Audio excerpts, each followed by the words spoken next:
Olá pessoal, me chamo Milena Flauzino e hoje, juntamente com a minha equipe, composta por Franciane Neves e Renale Nascimento, iremos abordar o conteúdo referente à separação de misturas em uma aula experimental. A nossa aula ela foi elaborada para o Ensino Fundamental 2 e também para os nossos colegas do curso de Ciências Biológicas.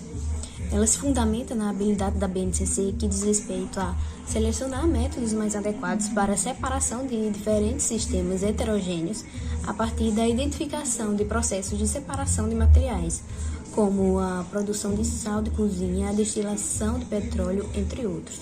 Ou seja, essa habilidade contempla que o aluno, após a aquisição do conhecimento, após o processo de ensino-aprendizagem, ele seja capaz de desenvolver suas próprias hipóteses e, por meio delas, desenvolver também experimentos, onde ele seja capaz de distinguir o método mais adequado para a separação de mistura de determinados materiais.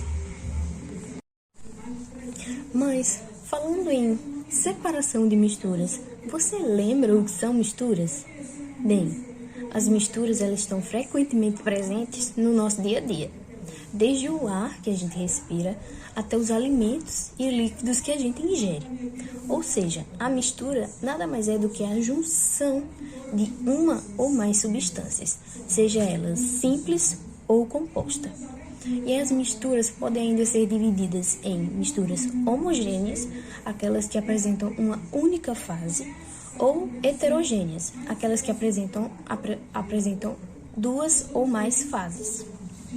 Um exemplo de mistura homogênea que a gente vê no nosso dia a dia, no nosso cotidiano, é a água com sal, onde a gente olha e vê que ela apresenta uma única fase e a gente não consegue distinguir se há ou não mais de uma substância ali presente. Já um exemplo de mistura heterogênea, ainda utilizando a água, temos a água e o óleo, onde a gente consegue perceber, distinguir duas fases ali presentes, ou seja, duas substâncias. Como método de separação de mistura, temos a catação, que é utilizada na separação de misturas formadas por sólidos de tamanhos diferentes ou que não estejam dissolvidos em um líquido.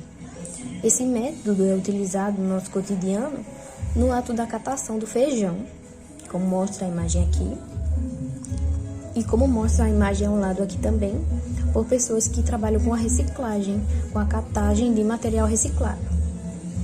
Outro método de separação de mistura é a peneiração, que consiste na utilização de algum tipo de peneira, onde a mistura também é formada por sólidos de tamanhos diferentes, onde o sólido maior fica retido na peneira e o sólido menor acaba passando pelos furos. Esse método a gente utiliza na peneiração de massas para fazer bolo ou até tapiocas, como é o meu caso. Ou também no ramo da construção, onde se utiliza aquelas peneiras maiores para peneirar areia, por exemplo. Outro método de separação de mistura é a separação magnética, que assim como o magneto, consiste na atração de metais, de materiais metálicos. Ou seja, esse método é utilizado quando se quer separar um ou mais produtos de uma substância formada por sólidos. Esses sólidos a gente chama de sólidos ferroelétricos, que geralmente são metais que a gente consegue atrair a partir de ímãs. Como o esqueminha aqui do lado mostra, tem a areia e na areia existem alguns metais. E a partir da utilização do ímã, a gente consegue fazer essa separação. Outro método de separação de substâncias é a filtração, que consiste na utilização de um filtro para separar substâncias de uma mistura. A filtração ela é ainda dividida em dois tipos. A filtração simples, que é aquela que a gente utiliza no nosso dia a dia, na coação do café, por exemplo. A gente utiliza filtros desse tipo, ou ainda aqueles em forma de plástico, em que se coloca o filtro de papel, que é descartável. O que vai acontecer na filtração? A mistura que a gente vai depositar no filtro, o líquido vai passar, vai ser filtrado e a parte sólida vai ficar retida. O outro tipo de filtração é a filtração a vácuo. Esse tipo ele vai ocorrer mais rápido. Por quê? A esse tipo, como mostra o esqueminha aqui do lado, vai ser acoplado essa bomba, esse materialzinho, esse equipamento, na verdade, vai ser acoplado ao recipiente que vai ser o destino final desse líquido filtrado. E inicialmente, nesse processo, vai se ligar essa bomba de vácuo. Essa bomba, por meio de sucção, ela vai tirar todo o ar presente ali naquele recipiente. E só após isso, o líquido vai ser depositado no filtro para que ele seja filtrado. E com isso, ao cair no recipiente, o líquido não vai mais encontrar aquela resistência do ar. E por isso, esse processo vai se dar de forma mais rápida. Outro exemplo de separação de mistura é a levigação. Nesse método, ele consiste em separar misturas que apresentam densidades diferentes, como é o caso da areia e do ouro. Ou seja, esse método de separação ele é bem utilizado na mineração, onde por meio de uma corrente de água se consegue separar a areia, que é menos densa, do ouro, restando apenas ele nesse recipiente, como mostrado na imagem. Já na decantação, que é outro processo, que também consiste na separação de componentes de uma mistura por meio de densidade diferente, como está mostrando aí na imagem, se tem água e partículas de barro. As partículas de barro, por serem mais densas, elas vão, por meio do repouso, elas vão ir baixando e ficar no fundo do recipiente, e assim se separando.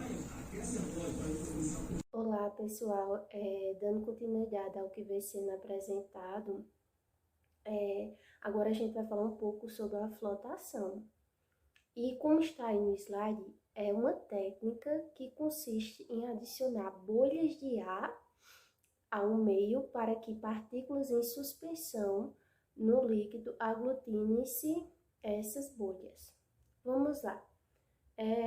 A gente tem aí a areia mais a serragem. E a gente vai lá, para separar, a gente vai lá e coloca água. E quando a gente coloca água, a serragem, por ela ser leve, ela vai subir. E a gente vai lá e coloca, adiciona bolhas de ar.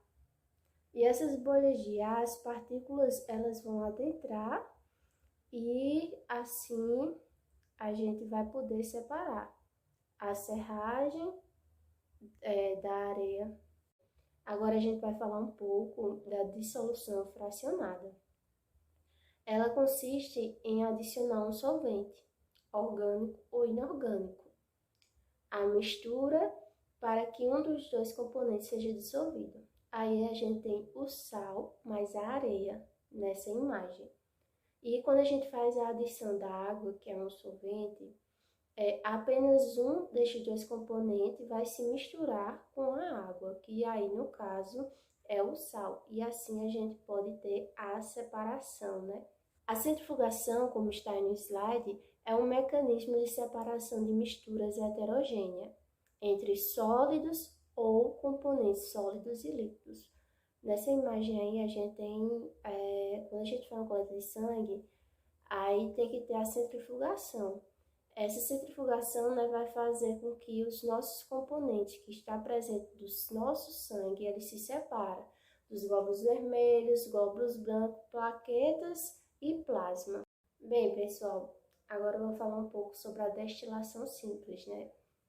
É um processo de separação de uma mistura homogênea, que possui apenas uma única fase, onde o soluto, no estado sólido, está disperso ou dissolvido no solvente no estado líquido.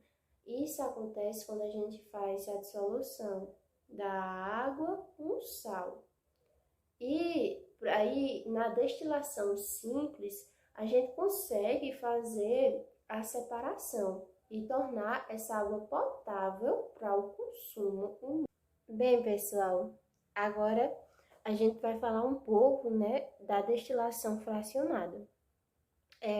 Como está aí no slide, né? É um processo de separação de mistura homogênea que possui uma única fase, onde um soluto no estado sólido está disperso ou dissolvido no solvente no estado líquido, né?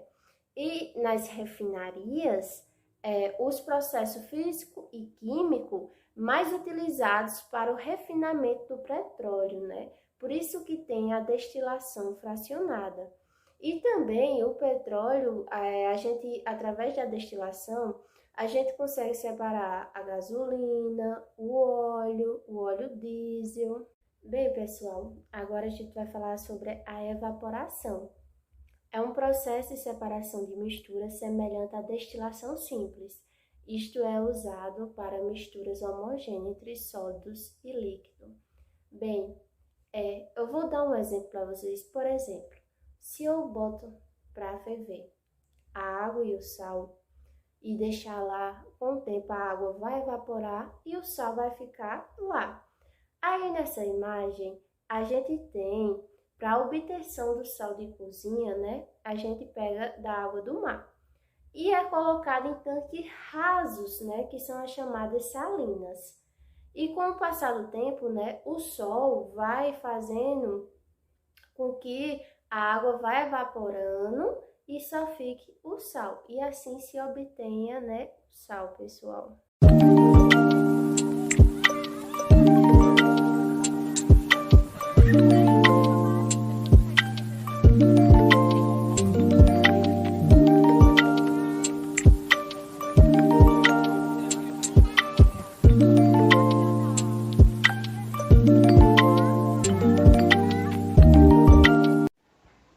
Olá pessoal, estamos aqui para gravar mais um experimento para que vocês venham associar mais facilmente o conteúdo que já foi passado pelas outras professoras. Hoje a gente vai fazer um experimento bem básico com tudo que a gente tem em casa. Então, o nosso experimento hoje, como a gente já viu o conteúdo, é sobre filtração. E o que é que nós vamos precisar? Uma garrafa PET, areia, cascalho, que é umas pedrinhas, pedregulhos menores, algodão, um copo, carvão e brita. E a água suja, certo? O que é que a gente vai fazer primeiramente? Vamos cortar essa garrafa PET aqui, tirar o fundo, para que ela sirva como um funil. Vou colocar aqui apoiando meu copo.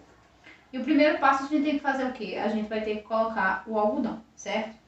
Vai colocar o algodão aqui, ó, nessa parte inicial. Certo? E após fazer isso, o que é que a gente pode fazer? Deixa eu ver isso. Aqui a gente vai colocar um pouco de areia, certo? Vou colocar aqui.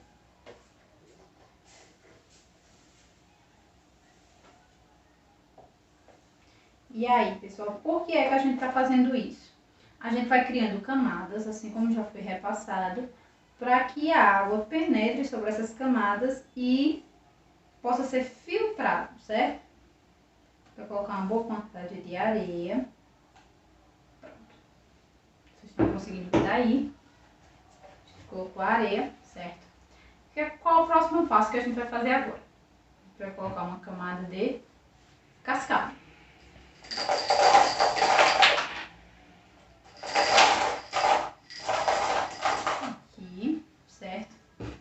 Agora, vamos colocar o carvão.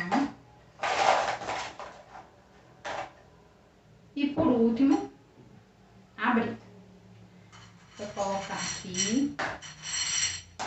Se vocês perceberam, a gente pegou da camada mais grossa, que no caso são a brita, para mais fina, que no caso é a areia. Para quê? Para que siga esse processo de filtração. Esse experimento é um experimento simples que a gente consegue fazer na nossa casa. E colocamos a brita. O que é que a gente vai fazer agora? A gente vai colocar a água. Então essa água aqui, vocês estão vendo, né, a coloração dela. E a gente vai colocar e vai esperar ela filtrar. Aqui.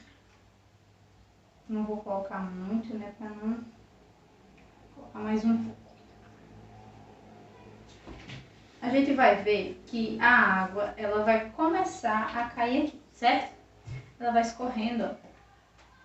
Já começou a pingar, certo? Vendo aí? E aí a gente não vai esperar tanto, né? Para que esse vídeo não fique tão longo, mas a gente vai esperar ela filtrar um pouquinho para que a gente possa comparar a água antes de ser filtrada e a água após ser filtrada. Eu coloquei esse recipiente, que é um copo de vidro transparente, para que a gente possa comparar exatamente isso. Mostrando o processo na prática, que é bem simples, vocês podem fazer na sua casa e é bem interessante, certo? Deixa eu ver aqui, tá filtrando. E aí a gente vai aguardar um pouquinho aqui e eu já trago o resultado para vocês.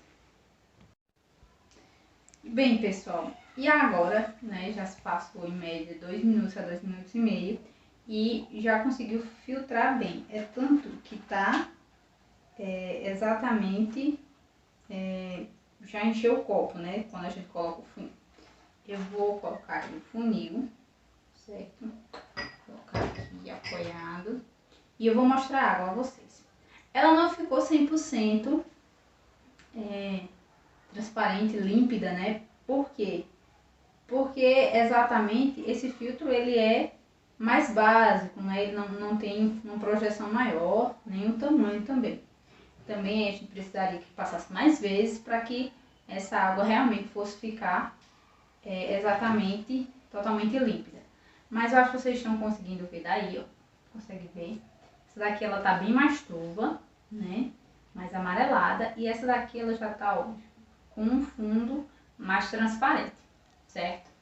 Bem, e aqui é o nosso experimento simples para que vocês possam fazer em casa e aprender um pouco mais sobre a ciência.